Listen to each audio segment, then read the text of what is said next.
was talking a lot about the turnovers the last few games and how critical those have been. From your vantage point on the floor, what do you think is leading to that many miscues, and what needs to happen to fix them?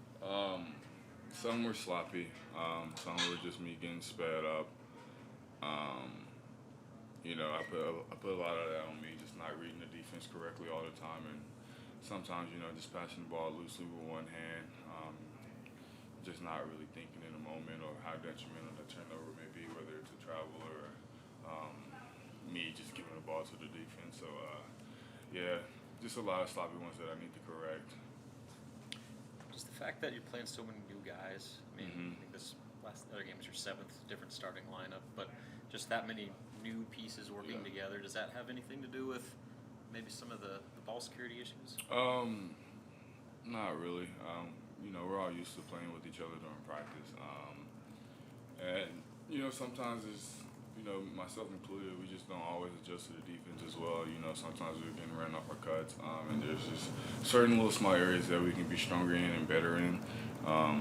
If we're being overplayed backdoor a lot more or actually screen our defenders. And, there's just a lot of little things that we have to adjust to as the game goes on.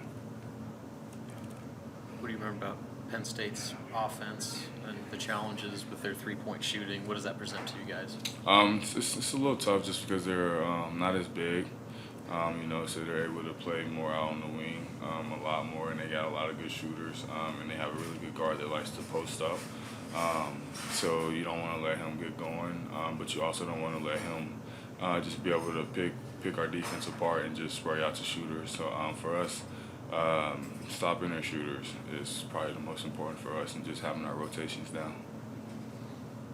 I think the coach has mentioned they're starting a new center who's more of a versatile guy with Michael Henn.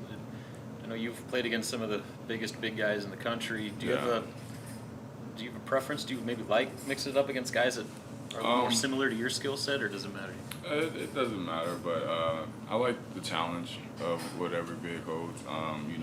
He's going to force me to have to play the perimeter a lot more, and force me to actually be on the wing and move around a lot more. So it's a good challenge for me, just because he's able to stretch the floor. So it makes my pick and roll coverage just a little harder, just because he's not rolling to the paint, but he's popping to the three. So it is a little different playing him, but it's a basketball game, and we're going to make it work. That's all we prepare before games.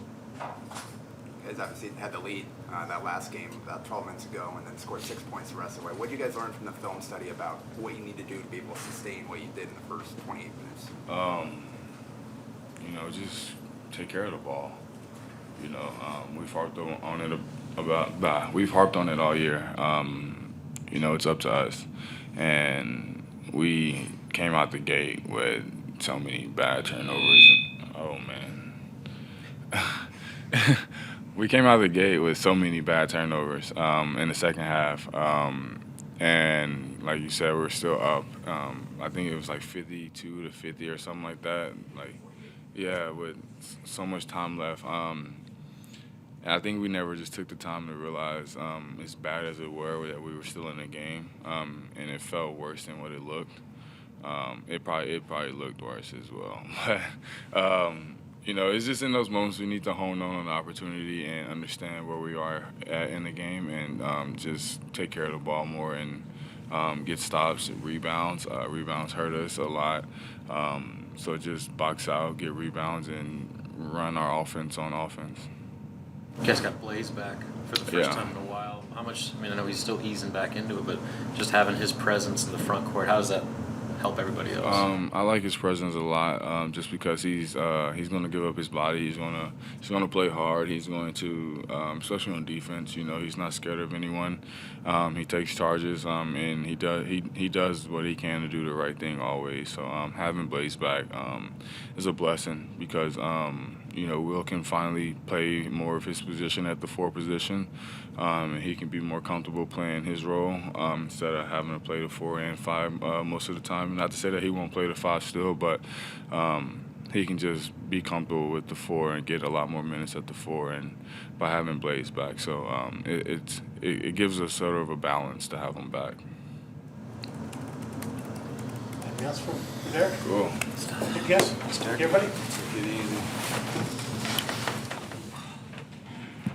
Coach, thanks. Russell? Yeah, I can prepare for the Chiefs game next week.